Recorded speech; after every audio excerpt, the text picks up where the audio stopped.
Bates, Gibson, and Hopper. Do I have a motion? Second. Motion by Ms. Gibson, second. Second. Second by Mr. Dime. Any discussion? Hearing none, then roll call. First reading, ordinance 2133. Bates. Aye. Campbell. Aye. Guy. Aye. Gibson. Aye. Hopper. Aye. Lexi. Aye. Middleton. Aye. And Williams. Aye. Ordinance 2133 passes first reading 8-0. Ordinance 2135. An ordinance transferring funds within the Parks Fund for the Parks and Recreation Department from budget category 444, $60,000 to budget category 429, sponsored by Dime. I have a motion. So moved. Motion by Mr. Dine, second. Second. Second by Ms. Gibson. Any discussion? Mr. Taggart, do you want to address this? Happy to answer questions. Any questions for Mr. Taggart? This is just a small square of property. It's going to square all that up over off of Cutsinger Road. That's a different ordinance. I think. I'm sorry, I'm wrong one. But anyway, Yeah, that one This comes is one later. of the field house, isn't Okay. it?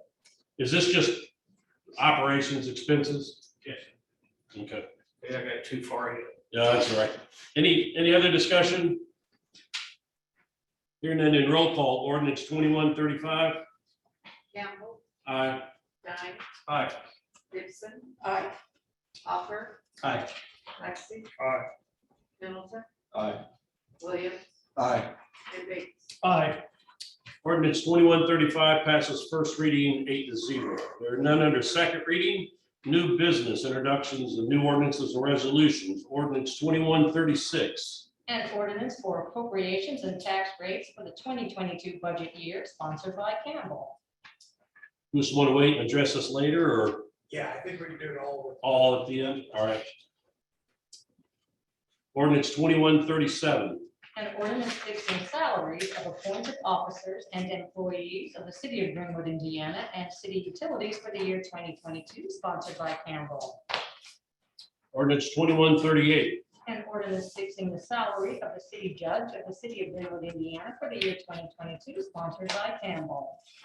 Ordinance 2139. An ordinance fixing the salary of the clerk of the city of Greenwood, Indiana, for the year 2022, sponsored by Campbell. Ordinance 2140. An ordinance fixing the salary of the mayor of the city of Greenwood, Indiana, for the year 2022, sponsored by Campbell. And ordinance 2141. An ordinance fixing the salary of the common council of the city of Greenwood, Indiana, for the year 2022, sponsored by Campbell. Ordinance 2142. An ordinance amending the Greenwood Municipal Code 1993, Chapter 8, Article 5, to alter speed zones North Madison Avenue, sponsored by Gibson. It says Yeah. on the board that I did agree to do that. Oh, You did. That was the one I knew of that was confirmed, but did you sponsor it as well, Mr. Bailey? I was, I well, I think I was willing to sponsor anything that I already had a sponsor. So, But I'm wondering if that is something that maybe we want to look at and address, at least getting it through first reading. We're having a lot of speeding on Madison Avenue. Mr. Johnson. Good evening, Daniel Johnson, City Engineer. So the purpose of this ordinance, you all know that the recent phase of the Madison Avenue Streetscape project was just completed. The ribbon cutting event was last Wednesday. The Indiana Manual on Uniform Traffic Control Devices suggests that cities, municipalities update, review speed limits when major projects like that occur, especially if there is either reduction of lanes, addition of lanes, a number of other factors. So we coordinated with the Greenwood Police Department, conducted a speed study September 1st to September 8th. The key metric that we are looking for is for the, it's called the 85th percentile speed. And that's what we use to make the recommendation for the posted speed limit. The speed that we found was about 36 miles per hour. And so the recommendation from a point 600 feet north of Noble Street, all the way up to the Fry Road intersection would now be 35 miles an hour. From that same point south towards Maine would be 25 miles an hour. The standard default speed limit within the city of Greenwood is 30 miles per hour.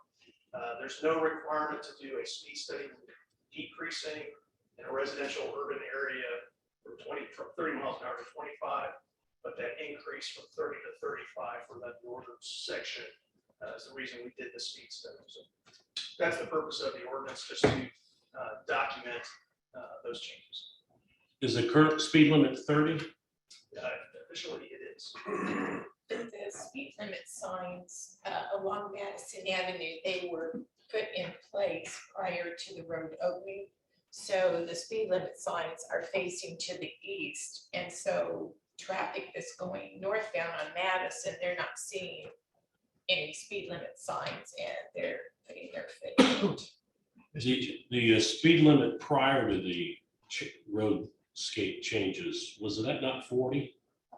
I do not believe it was. It was 40 from the Methodist church on up to Fry Road. Okay, and it's actually 40 all the way up the county line. I think it is now, yes. The ordinance only states 40 miles an hour from Fry Road north to county line.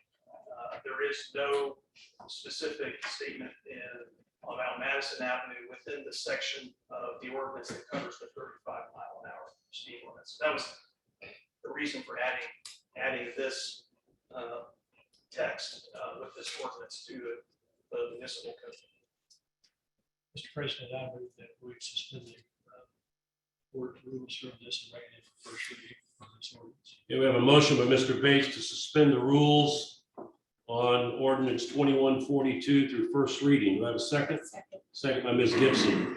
Any discussion on the suspension of the rules on ordinance 2142? So I just want to make sure I'm clear. From Noble essentially to Fry, it's going from 30 to 35. Correct. Daniel, I'm sorry. Go ahead.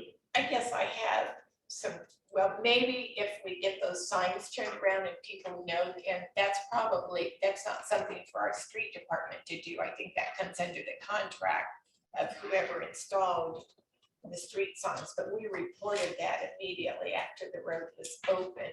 And we've been well over a month now. I think it would be nice if we could encourage them to get those changed. And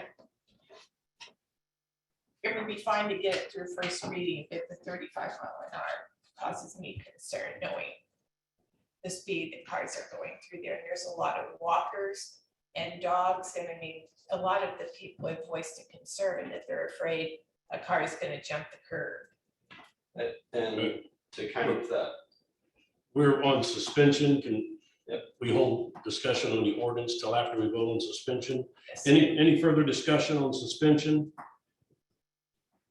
Hearing none, then roll call on suspension of the rules through first reading on ordinance 2142. Stein. Aye. Gibson. Aye. Hopper. Lexi. Aye. Middleton. nay, Williams. Hey. Bates. Aye. And Count. Aye. Ordinance 2142 rules are suspended through first reading on a vote of 6-2. Have a motion on first reading. So. Motion by Mr. Bates, second. Second. Second by Mr. Lexi. Any further discussion on ordinance 2142? yeah, so I guess part of my concern is we have a 10-mile differential there at Noble going from 35 to 20 when people are heading south. That's a pretty quick change, pretty far into Old Town. And the whole purpose of this Madison Avenue trail was to promote walkability. So we're trying to increase pedestrian traffic. So the increase in speed limit to me, just, I guess I just don't see that part. I see going down, but I guess increasing it by miles an hour. I've gotten concerns from people about that have seen this language, and I have my own concerns about that, given what we're trying to do with the area and have people walk around more. Daniel, would you repeat again what the proposed speed limit is south on to Maine? Sure, so from starting in Maine, from Maine going north, I think, per the ordinance, it's a point 600 feet north of Noble Street. That segment would be 25 miles per hour. From that same point, 600 feet north of normal, going north to the Fry Road intersection would be 35. Is that division line also where the road goes from 2 lanes to 3 lanes? It's in that same. It's same area. Yes. All right, any further Yeah. discussion? As I recall from the last time we messed up the speed limit on Honey Creek Road, that we did a study. So when you do the study and it says 35 miles an hour is the correct speed, that's because cars are moving through there somewhere at that speed, and any slower is actually dangerous for the cars, right? Vehicular traffic, because everything gets bunched up and like, it's been, I don't know how long ago we messed up the speed limit on Honey Creek. but It's been since. It's been a you couple and of I first days. got on the Yeah, council. I've eaten lunch since then. I remember that. The speed study just, we used the police department's radar detector. And it determined basically kind of like a bell curve, so that the average speed was 36. But why do we let the average speed? I mean, I understand there's a safety thing there for the drivers, but why do we necessarily allow the speed of drivers to dictate what our speed limit should be and that kind of, in that? Well, I think studies have shown over time that regardless whether there's a posted speed limit, drivers have a pretty good sense of what they ought to be driving through a certain area. It's kind of like the natural speed limit. I think that's the basis. of Right, this. There's a natural speed limit that people observe whether or not they see a sign or not. So that's what we're basing this off of. And I kind of agree with that.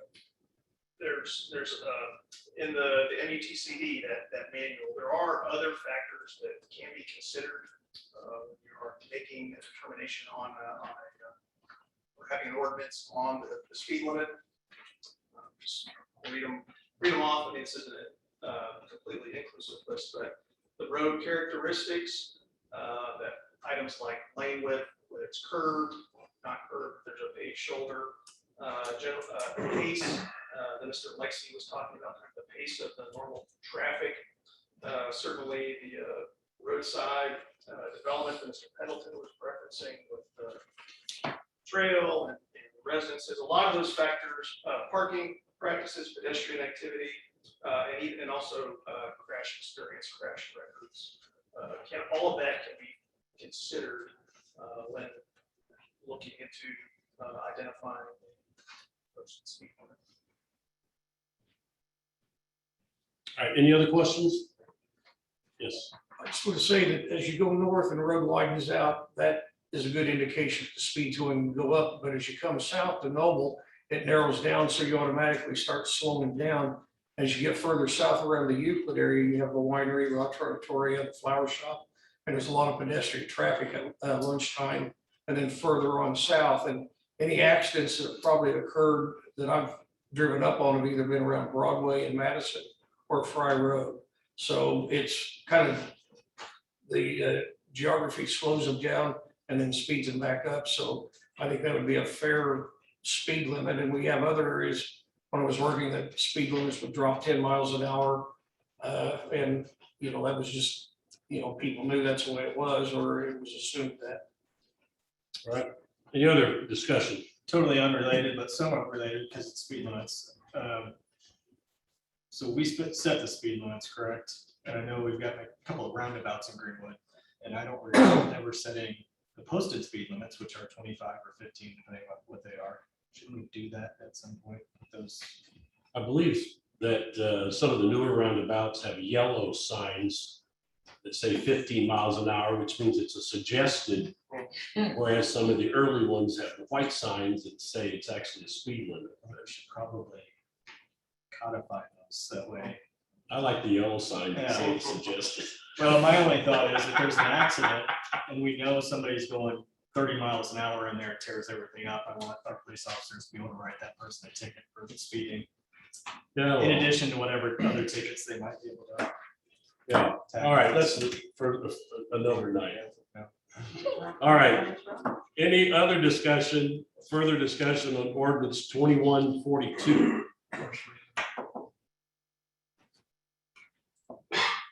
Hearing none, then roll call, ordinance 2142, first reading. Gibson, Nay. Hopper, Aye. Lexi, Aye. Middleton, Nay. Williams, Nay. Bates, Aye. Campbell, Aye. and Stein. Aye. Ordinance 2142 passes first reading 5-3. Ordinance 2120. A resolution amending resolution number 2009, a resolution declaring certain area within the city of Greenwood an economic revitalization area and qualifying certain real property improvements for tax abatement and setting the time and place for a public hearing. Share two through an entity to be formed, sponsored by Campbell and Hopper. Anyone wish to speak to this tonight? I don't know, Sam's here, but. Adam's gonna speak too. Oh, go ahead. Adam? You're muted. Adam, you're muted. How about now? Can you hear me now? Yes. Awesome. Thank you. Good evening. Yes, tonight I'm here on behalf of the Greenwood Redevelopment Commission. This was presented at their meeting last week as well.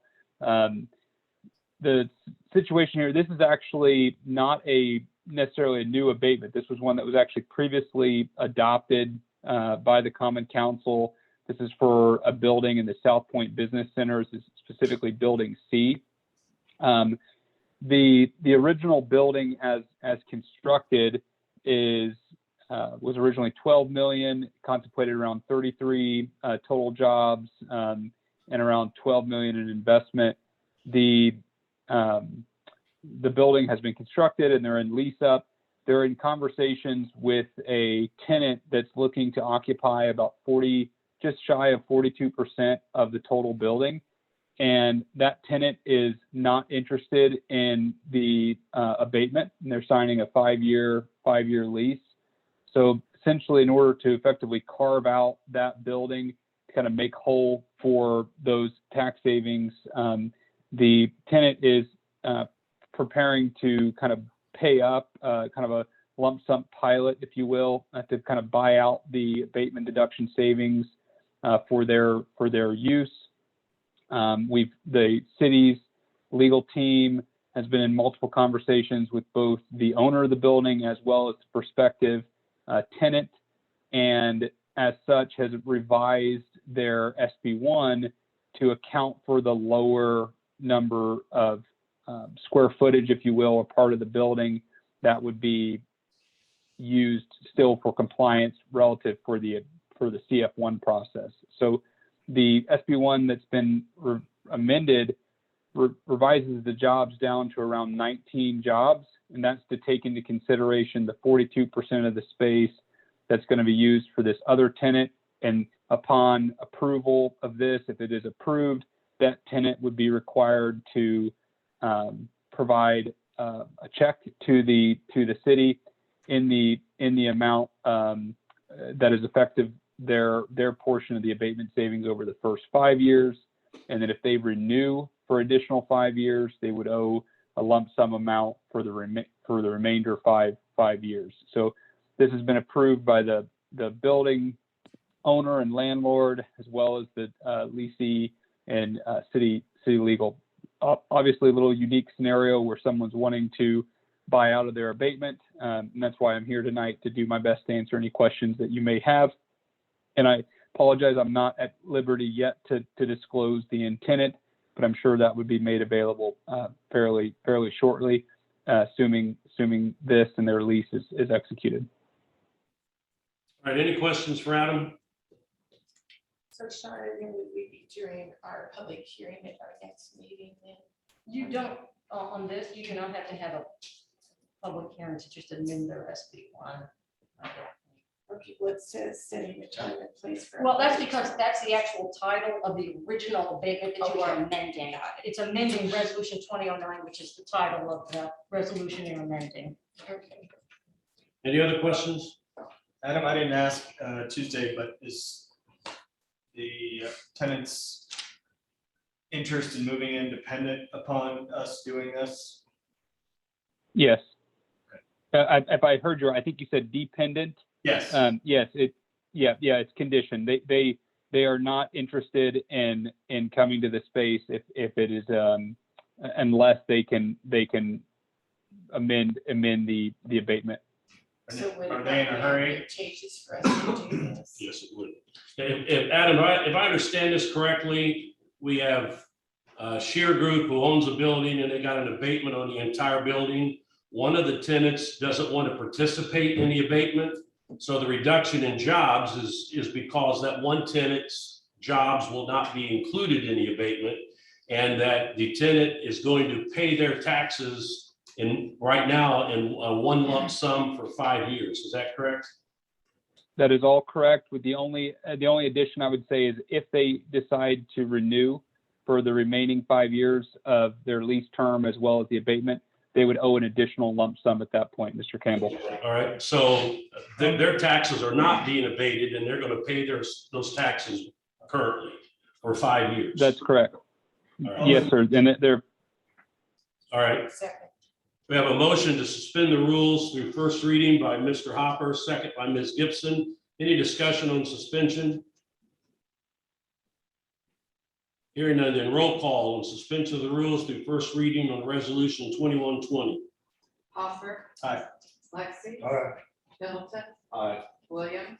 Aye. Bates. Aye. Campbell. Aye. Dunn. Aye. And Gibson. Aye.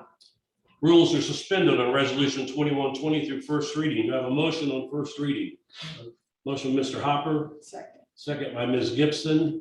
Any discussion, other questions? Hope everybody's clear as to what this does. I just like to state it's nice to hear that a business wants to come to Greenwood without an abatement. Yes. Refreshing. Any other discussion, comments? Hearing none, then roll call, resolution 2120, first reading. Lexi. Aye. Middleton. Aye. Williams. Aye. Bates. Aye. Campbell. Aye. Dunn. Aye. Gibson. Aye. And Hopper. Resolution 2120 passes first reading 8-0. I'll move to suspend the rules for second reading. We have a motion by Mr. Hopper to suspend the rules on resolution 2120 through second reading. Second by Ms. Gibson. Any discussion on suspension? I'm going to personally go along with this because it's already been instituted. Sooner they move in, the sooner they start paying taxes, right? Yeah. Yep. All right, any other discussion? Hearing none, then roll call on suspension of the rules through second reading on resolution 2120. Middleton. Aye. Williams. Aye. Bates. Aye. Campbell. Aye. Dunn. Aye.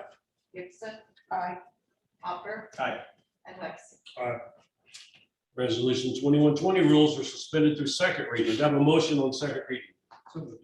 Second by Mr. Hopper. Or motion, Mr. Hopper, second by Ms. Gibson. Any discussion? Hearing none, then roll call, resolution 2120. Williams. Aye. Bates. Aye. Campbell. Aye. Dunn. Aye. Gibson. Aye. Hopper. Aye. Lexi. Aye. And Middleton. Aye. Resolution 2120 passes second reading 8-0. Thank you. thank you all very much. Appreciate the suspension. Thank you. Thank you, Adam. Resolution 2121. A resolution of the Greenwood Common Council expressing interest in the purchase of certain land on West Cutsinger Road, sponsored by Diamond. Mr. Taggart. Good evening. Hey, Jeremy, did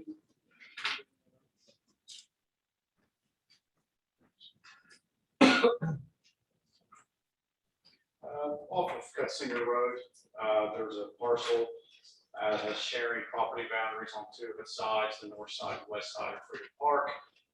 We have been approached by that landowner to see if we would be interested and making that park property. It marries up well with the forecast and future plans of the park. Just, the consideration of the council to express interest in that parcel. And any questions for Mr. Taggart?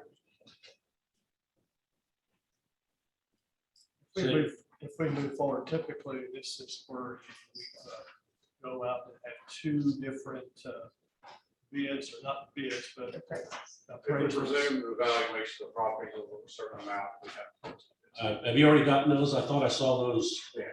on SharePoint. Yeah. And this is just on the northwest corner. It's on Cut Singer. It's east of the pond, Okay, north of the house. all right. Getting close to 100 acres out there once if we. We are getting, quick math, probably getting close to 120. Or a good, Especially if we include the or very large community park. fire department next door, all that one goes off of that. So Rob, is there any timing issues on this? No. Okay. It's currently ag right now, so it's gotta go through the works. And the 3 acres below, is it gonna be a homestead? Yes. All right, any other questions? All right, thank you, Mr. Taggart. All right, miscellaneous business. This is opportunity for members of the public to comment concerning items that are not on tonight's agenda. So if you're here tonight and wish to do so, please step forward to the podium, state your name and address for the record. Good evening, council members. Good evening. Good. 1157 Park Boulevard South, Greenwood, Indiana, 46143.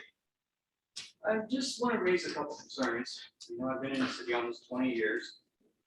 And I try to be very, very patient with the changes that have gone on around me and things that have been implemented. But lately, there seems to be an increase in activity, and what I'm referring to, the speed study was mentioned. And Worsville seems to be becoming a drag strip. Very flat, very straight out through there, and especially since they've done the extension, the speeds, especially through the school zones. I don't think that people even see if they're going west on Worsville. I don't think they even see those school speed limit signs. They very rarely observe them if they're on the westbound side. I know that Greenwood is very tight with police. I do appreciate the presence that's been out there, and I appreciate everything that they've done. I don't know if we've looked at involving more of the state police or even the county sheriff to try and monitor some of that is happening out there. And some would say, well, why are you worried about kids? We've got traffic going west. It's also in the roundabout. There's been a lot of near misses that have gone on in the roundabout. You can't, I know we have pedestrian crossings in that roundabout, but you really, really have to be careful. We avoid that at all costs if we can, because people are looking at the roundabout and they're not paying attention. And we've asked and tasked for some kind of flashing, something to get their attention about that out there. And I don't know if anything can be done, but it would be appreciated if it could. And there's also been an increase in the number of Jake brakes or engine braking, whatever I could officially call them, that is happening out there because truck traffic is increasing. We knew it would. I don't know if anything can be done to try and watch that. The reason all this is brought up, I'm not the only one that works at home that backs up to that road that has to try and sleep through the night. And some of us are doing critical jobs. We're working around the world trying to improve people's lives as best we can. And it's hard to sleep through some of this. The gas station can be a real nuisance at 2 a.m. whenever there's a shift change and the base from someone's radio is literally shaking pictures on the bedroom wall. But that aside, I don't know what can be done about the noise, if anything, and the speed. And one other thing about the speed, it was mentioned in the speed study about the pedestrian traffic. If you walk that path on Worsville, which very few people use because it is a danger, the people coming out of the roundabout heading east, you think 40 miles an hour, they don't really pay attention to it.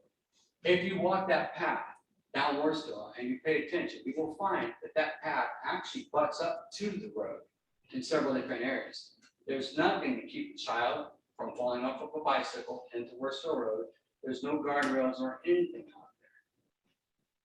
The speed of 40 miles an hour, yes, is, I think, acceptable, but it's not being enforced very often out through there. And again, the paths are not being used. We have parks that can't be used. There's a lot that we're not being able to use because of fears out there. And I just would like to ask the city if anything can be done. I appreciate your time. Thank you, Mr. Goodman. Anyone else wish to address the council at this time? Seeing none, then miscellaneous business from the council.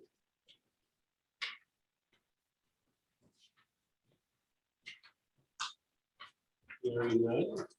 The miscellaneous business corporation council. There is none. Mr. Wright. You got anything tonight? I do. Okay. Try not to keep it too terrible like tonight.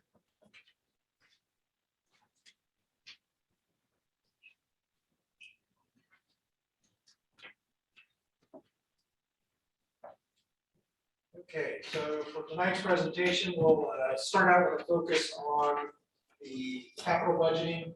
We'll finish out the rest of the department's budget summaries and go through some of the materials available. So when I talk capital budget, I'm talking about budgets for planned proposed capital outlays and means of financing them. In our ordinances, capital means long-lived assets in excess of $5,000. We are specifically referring to the 2022 budget as year one of the 5-year rolling plan, which will be sent out this week with all of the updates for the next 5 years. So in the 2022 capital budget, this is not including items being paid for by the RDC through TIP funds, not including items being paid through the utilities. Under infrastructure, we are looking at budgeting just over 5.2 million in road improvements and paving. The north end hangar at the airport, 600,000, that will be just about enough to pay that one off next year. The new machinery and equipment for the street department, 365K. Other equipment and outlays, 145. The parks quality of life improvements, 330K. They do have some items that will be on TIP budgets when we do those at the next RDC meeting. They also have some carryover stuff that's been in previous year's budgets that's multiple year projects. Under public safety, we have ladder 91 and engine 94 for a total of 2.5 million. Those are currently under construction. We expect to receive them early next year. We look to replace 15 police patrol vehicles for 660,000. That includes 2 of those being K9 units, which require a little bit extra to outfit. Some staff command vehicles for 88,000 in the fire department, and improvements to the stations for 20K. That's a recurring annual, generally gets used for roof projects, HVAC projects, flooring, painting, depending on what's on their rotating schedule. Under operational excellence for the airport, we're looking at some equipment and outlays there with security lighting and a used forklift. Shop maintenance equipment for the fleet department, 10K, and then office furnishings, that is court and probation for 5K. You can see those on their line item budgets. Any questions on the capital plan for next year? I'll move forward into the departmental budget summaries, starting with the mayor's office. Main increases you'll see there include the 3% COLA, as well as an increase on the executive administrative assistant to closer align with other communities with that similar position title. We are moving the furniture and fixtures out of that budget and under the Board of Works, as we've done with other departments in the city building. And then the dues for the US Conference of Mayors are increasing. That is because of our census results. Those are based on your population. And then also training and instruction budget, a slight increase. And again, most of those are the groups that you go through for those things tend to determine what you pay based on your population. So you can see the overall increase here, it's that budget of 2.4%. The council budget, we have a 1.5% increase in council salaries proposed, as well as increasing the Access Johnson County Transit line item for the 50-50 split with the mayor's budget. That one was increased this past year, and we just took the difference out of the mayor's budget where there was some room. This time we're to balance it back to the 50-50 we normally do. You'll see that reflected in the line items. So the overall increase there is just over 3%. As far as our debt service funds go, I've laid out each of the debt service funds that are included in the budget, starting with Park Bond, which goes through 2035. 2015 Fire Bond goes through 2024. Our 2012 Geo Bond, Series A, final payments in 23. Series B, the final payment was made this year. 2017 Building Corp lease rentals go through 29. 2017 local income tax bonds, those go through 2023. The bonds we issued last year, the general obligation bonds, will go through 2025. And then the 2018 Building Corp bonds, these are the ones for Station 93. They're paid out of the CCD funds. Those go through 2039. The proposed bond that we discussed at the last meeting for 2021 Geo bonds to capture the revenue from increased assessed values. The uses we're looking at for that include paying cash for the fire engine and fire ladder that we discussed, the $2.5 million, the command staff vehicles of $88,000, the police department vehicles, dump trucks for the street department, matching grants for paving of $1 million, road infrastructure of $2.927 million, and then the issuance costs on those bonds would be $75,000. That is bond counsel, city's financial advisor, and then the issuer or the bond purchaser's costs as well for counsel. We usually have to pay theirs as well. Under the Parks Department budget, quite a few changes here. Big part of their changes derive from the field house and going to a full year of budgeting for the field house. Their budget is split between two funds, the Parks and Recreation Fund, which is the property tax driven fund. That's the personal services and capital outlays budgets flow through there. And the food and beverage tax fund, which takes care of the supplies and services and charges lines. As I discussed, the first full year of operations of the field house, we have a lot of changes regarding that. So staffing, supplies, marketing, utilities, and clothing for the staff. There's a new full-time position of tournament events coordinator. That would be under the recreation area. The cost of living increase of 3%, plus increases to the part-time budgets for community center, field house, and Freedom Springs staffing.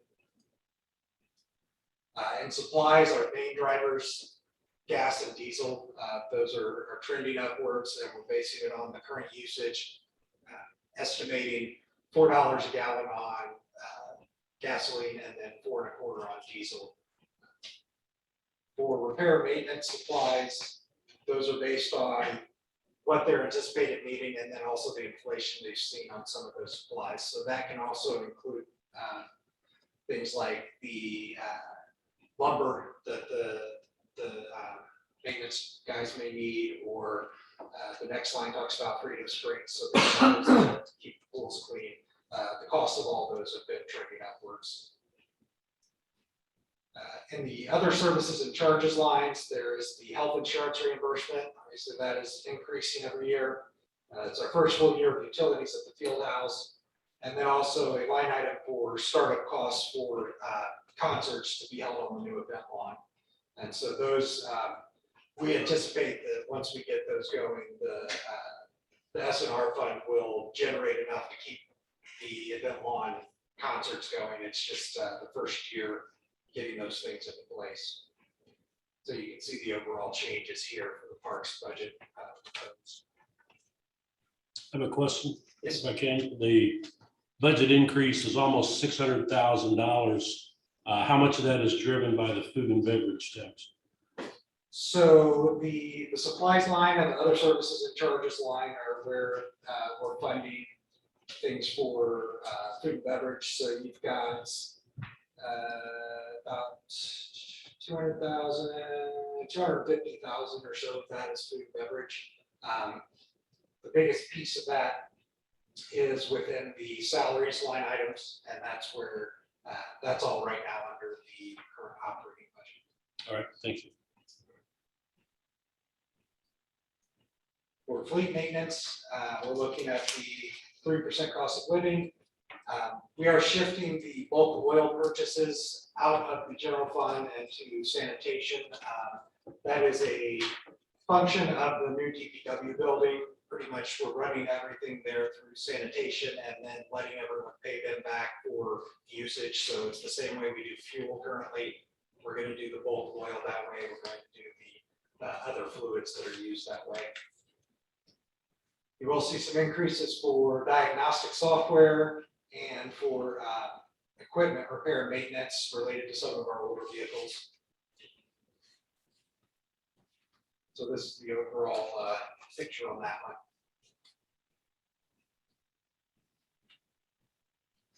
Within the street department does have two funds that they work from. So first is the motor vehicle highway, or Mbh Fund. This includes the cost of living increase plus adding 3 full-time positions, a supervisor and 2 laborers. Increasing the amount of part-time funding so that we can increase the hourly pay rate, hopefully to help with recruiting there. We're currently in a very competitive job market. Increases for fuel and diesel just based on their current usage. We've added some paving supplies for some of the smaller projects using our paver that we have in-house. This will allow us to do more projects and focus the funding for the capital improvement stuff on our big projects, the bid overlay and the community crossing site projects. Obviously, the health insurance reimbursement comes through there, so that'll be increasing with the cost of health insurance. And our total bid overlay program, we're looking at increasing to 1.33 million. That is based on 875K out of the Mbh fund, and then the remainder would come from LRS. Visit that when we get to that. Here's the Mbh fund changes. This one is funded through gas taxes, wheel taxes. There's no property taxes or income taxes that go into this. Their other fund is local road and street, also called LRS. We had a lease in there that paid off in 2021, so that money from that has been moved to the bid overlay program. That's why it has increased this year, how much we can afford there. And also by asking to cash purchase those 2 dump trucks through the bond issuance, that'll allow us to increase what we can spend this year on the paving project at the bid overlay. And here's the summary of that one. So that big drop in service and charges, that's the lease rolling off, but then it's recaptured in capital things.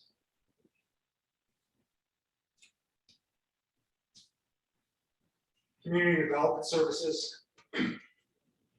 As I mentioned in the first meeting, we do anticipate that the senior planner will be retiring in 2022.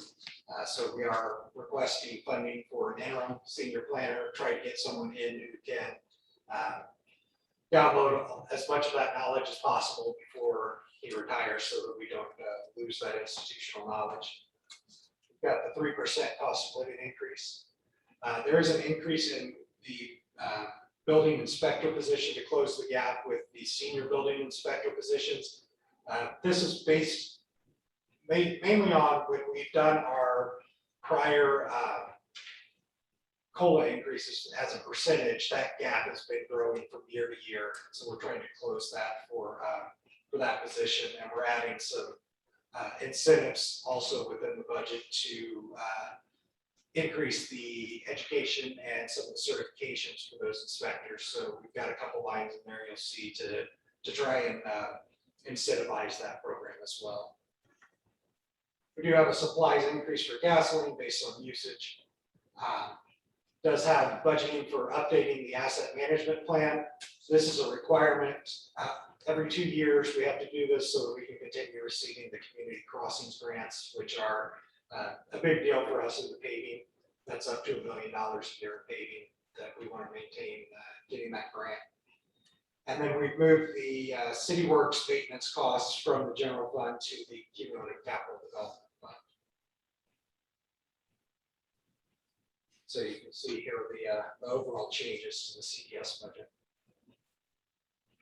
And I would point out that additional FTE there at the bottom is a temporary position, so it would go away in next year's budget. In that we would have somebody retiring, and that interim planner would become the full-time senior planner.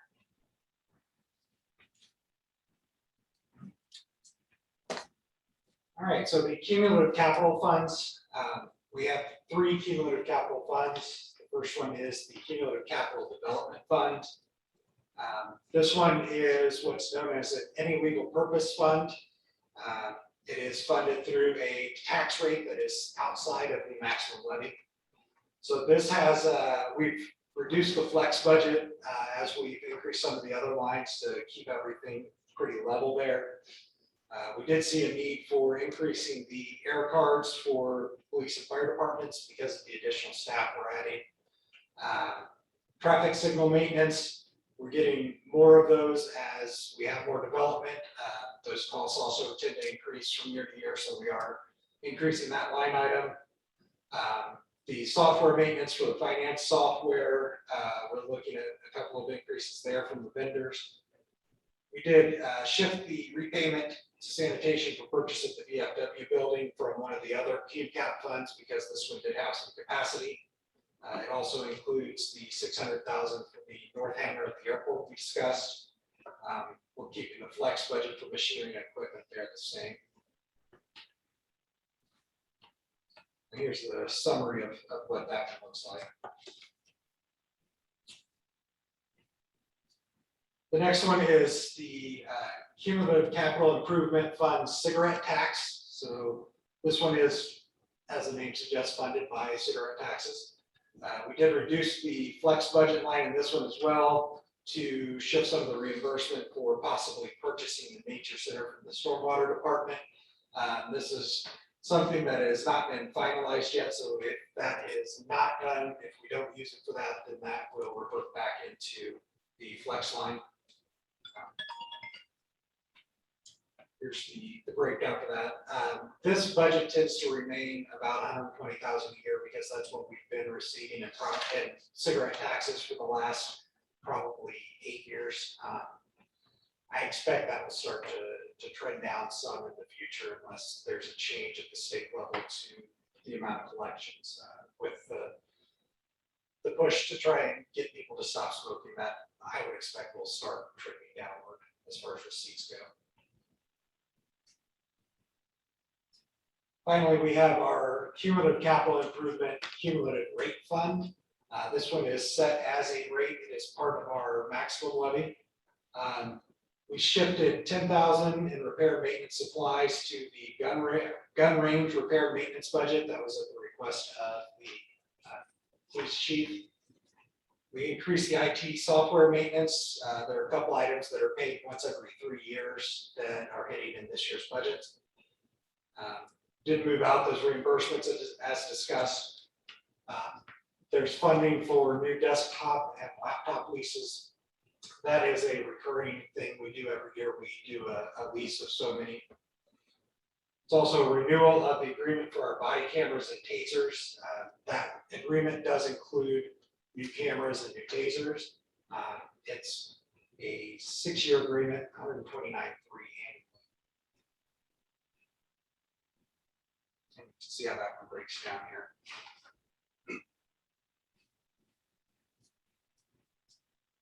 In the clerk's office budget, the only change is the increase for the cost of living adjustment. There's that breakdown. And then you've also got the clerk's record perpetuation fund as a cost of living adjustment, as well as some office supplies for additional folders and document shredding for the clerk's request. So you'll see those reflected here. It's a pretty de minimis increase. The court and probation budgets. City court budget falls under the general fund. You'll see an increase for the 3% cost of living. There are two positions that had an additional increase requested to keep track with other communities that have similar positions. Increase to part-time funding of 1.5%. There's a requested increase to the public defender line based on the current year's trending of the spending there. Removal of the conflict public defender line and jury per diem for the request of the judge there. Increase to the repairs and maintenance budget based on their anticipated 2022 needs. And then they have a lease that is getting ready to roll off, and so that actual lease payment for the next year has gone down. So you'll see that reflected here in the overall budget request. The adult probation budget, this one is funded through both user fees and grants. Includes the 3% cost of living increase. Additionally, the court's chief finance director, there was an increase that happened this year that was paid for through the probation department. So that is new on the annual budget. It didn't appear obviously on the 2021 budget since it just happened. We've added funding for a part-time probation officer, removed funding for a field officer position based on current needs. There is an increase to operating supplies for their drug and alcohol testing supplies. That's a function of inflation. The cost of those supplies is increasing. Increase for the medical consultant based on their current spending. They did remove funding for workbooks line item and remove some of the travel cost lines. And that's reflected here. Any questions on those? Okay, so this one, I sent out earlier an update that had this slide added in. It reflects our estimated cash flows. What I really want to point out here is the middle column there that says 2022 net operating cash flow. That's the comparison of our anticipated revenues versus anticipating operating costs. That's everything except the capital. What you can see there is that all of our funds, except for the police pension fund, the receipts are enough to fund those operating costs. So that tells us that from year to year, our operating costs are being funded through the revenues we're bringing in. Police pension, as we discussed last time, is funded by the state.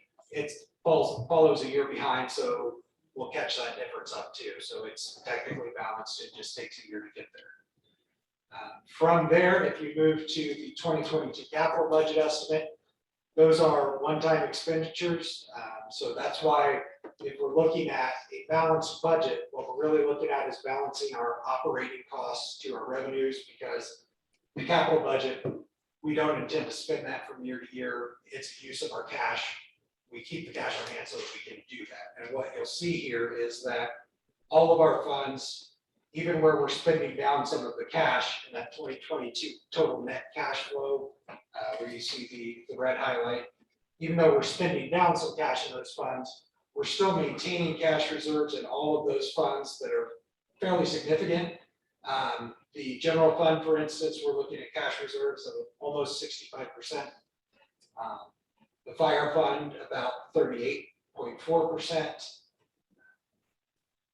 So the ones that are the cigarette tax, CCI rate, CCD, because those are generally capital spends, percentage wise, I wouldn't look so much to those, but to the balances as far as what can we do with those funds as it pertains to capital purchases when we need them. You will notice there is no spend anticipated for Mbh Fund. So that 2.5, almost 2.6 million, we have that there if there is something that comes up that makes that a necessity. You also see the street department, we're looking at cash reserves around 60%.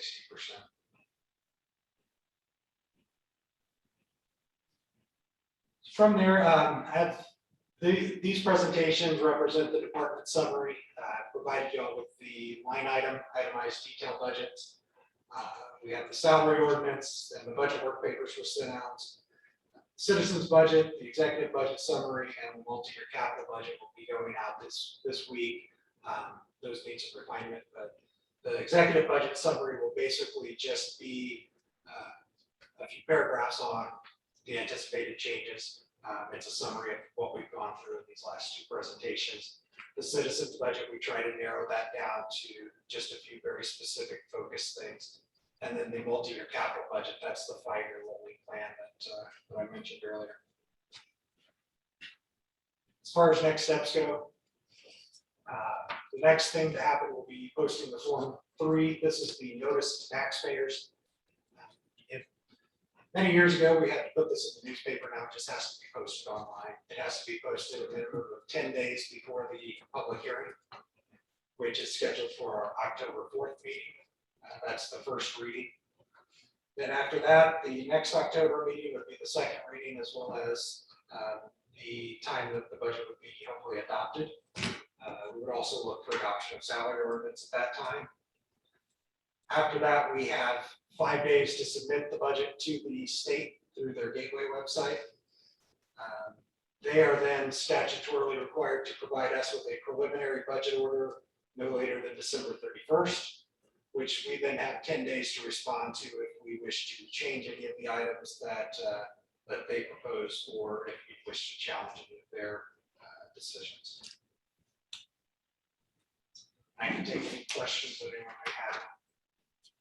Are there any questions for Mr. Wright? Greg, I did notice on here, maybe that's going to change, but typically, at least sometime in the recent past, there's been where we approve the budget, the county had signed for it as well. So it used to be that the county had to give what was known as a non-binding review of our budget, and they do that now just as part of their minutes. There's not even an official form anymore. Basically, the state gives them what they anticipate our levies will be, and then they just have to review it and sign off that they have reviewed it.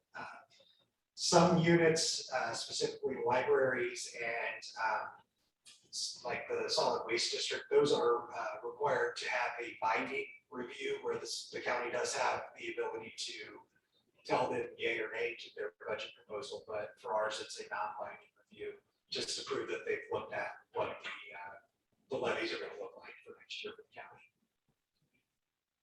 All right, any other questions? Something Yes. just really quick, and this is kind of go back to the first presentation. And I'm just gonna bring some of this up during the annexation. Looking at the numbers, all of our service ratios for public safety are under what the standard should be. The fire department has 24 part-time firefighters, 63 full-time. If you do an FTE equivalent 2 to 1, we have 75 firefighters when we should have 102 full-time firefighters. If we had 3, we are still significantly under that. When we heard the middle school project, we heard there was a 2.5 to 3 year window that we can start to ramp up our public safety. 3 a year is not going to ramp us up when we look at the population growth. I continue to have an issue with the budget, not based off of work you've done, Craig, but the priority of public safety in this budget. And I know last time the mayor said that we are fully staffed, but the numbers for ratios and things like that are saying otherwise. And you know, things that were proposed for other items on the agenda. So I'm still standing that, you know, three full-time for both of those, it's just not enough. All right, any other comments or questions? I'll ask you the same question I asked former council member when they didn't like the budget. What's your proposal? What are you gonna do differently? I mean, I came into it thinking there was going to be a 2.5 to 3 year ramp up to get us up to full staff, and that was recognized, and we were told that there was going to be a plan. This doesn't look like a plan. I think the debate is what's full staffed, because you and the mayor disagree on that, so. The mayor's told us that he believes it is fully staffed, so. One thing I would like to mention though, and the chief is here, maybe he can speak to this, but I know that there's a limit to the number of officers that we can, first-class officers that we can bring on because they have to ride with someone a certain amount of time and the manpower to do that. I don't know all the specifics, but could you refresh us on that, chief? Yeah, so we have field training officers, and each probationary officer has, they get hired, they go through about a month of acclimation to the policies, the rules, what we call pre-basic, basic training with our training staff, our training director. Then in a perfect world, they would go off to the academy. The academy backlog COVID has changed a lot with that, but then they do that for 16 weeks, and then they come back and they have typically on average 12 weeks with a field training officer, where they ride with an officer. That officer evaluates their daily progress, and then ultimately they're released. So we have 9 field training officers. We try to split them up by shifts, so try to equal, that number out amongst 4 shifts. It can get taxing one after another, but we typically we can handle 6 at a time. That is depending on how many of the time of year, vacations that the more veteran officers have, and the time off. So I would say 6 at a time would be probably our max. And chief, that 6 includes any retirements or replacing people that have left as well as the positions, right? Correct. Well, anytime we bring a group of new officers on, laterals are a little different because they have more experience, so it takes less time to get through that process. But generally speaking, about 6 is our limit right now that we can train at one time. And chief, how many laterals did we add? And that was an issue of just getting candidates to show up after they expressed interest, right? Part of that. Correct. So quarterly, we have regional chiefs meetings, so it's chiefs from Indianapolis and the surrounding inland counties.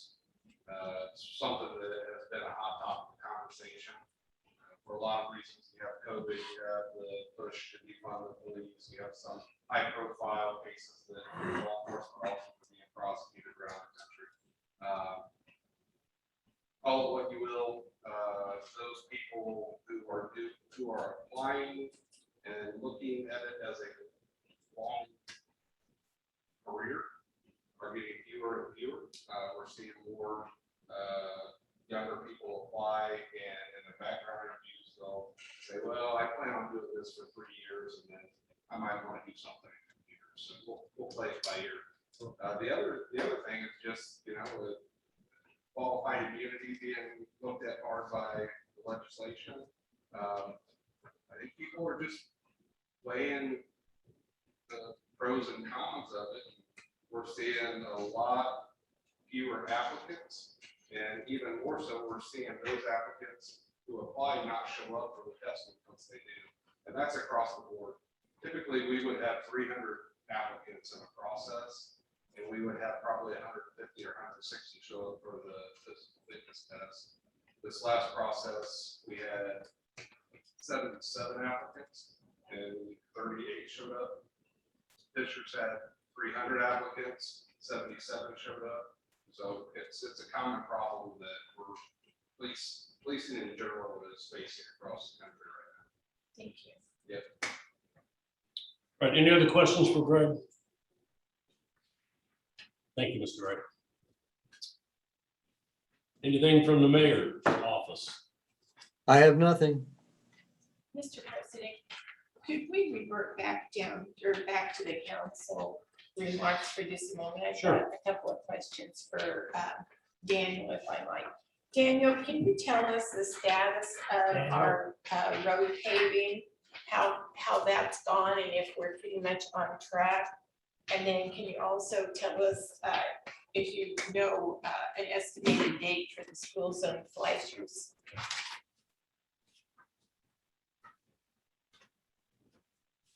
So the first question, Ms. Dixon, it was the paving overall. Yes. Specific what- I just wondered how we were, what percentage we had done and if that's gone well and if you think that we'll be able to get everything done. Okay, so some of the main primary construction projects we had in the city this summer, or this construction season, we had a community crossings project that was primarily in the Meridian Meadows area and also on some Middle Road. That project is complete. We're wrapping up the invoicing punch list, a couple of punch list items on that. Our annual paving project that had a number of work types and work locations within the city. I know we had some alleys, Old Town, and a couple of areas. Sorry, I'm not able to recall right off the top of my head. That work has been completed. So we're wrapping up with the punch list and paperwork, invoicing items with that job. Worsville Road, Section 3, that's progressing. They more or less have completed the work on the bridge, at least in terms of the primary bridge deck forward. That was the last pour on that was a number of just a couple of weeks ago. There's still a couple of items to be completed on the bridge. We had a progress meeting this afternoon. Plenty of work progressing on that. They are hoping that in mid-December, they will have that road open to traffic. The project won't be complete. They'll need to come back in the springtime once temperatures are back to normal to install the asphalt surface layer there. Cutsinger Road is open to traffic. It's going to do some permanent pavement markings that they weren't able to accomplish. That is done. I think that just about covers all of them. We do have a number of projects, kind of the forward-looking. Next, we did receive additional community crossing awards this year. That work won't begin until next spring. Then your school zone question, your second question about the school zone project. So an update on that. Last Wednesday, NDOT held the bid letting for that project. It is a NDOT LPA project with federal funding. It's a safety project funded at a 90%, 10% split. The 10% would be the intended city share. With the various I guess, supply chain issues, costs of materials that we've been hearing about just in general, in all industries and all markets. It's definitely affecting the construction fund. The low bid for that school zone project was significantly higher, about 40%, almost 48% higher than the construction engineer's estimate that we had received. The next highest bid was about an additional $100,000 on top of that, and the third bid I think was on the order of about $900,000. So that low bid was around $589,000 for 14 school locations to include the school zone speed limit flashing signs. Not all the locations were going to get a pedestrian flasher crossing location, but roughly a third to about a half were. So that's an unexpected cost increase for that project. I've had a lot of communications with the MPO, the Metropolitan Planning Organization, and NDOT staff to figure out what the city's options are. We understand that, school zone safety is a big topic, certainly. But we also have to make wise choices with our funds. All the school zones currently have the standard signage that is compliant with the MUTC. Thank you so much. All right, we are adjourned.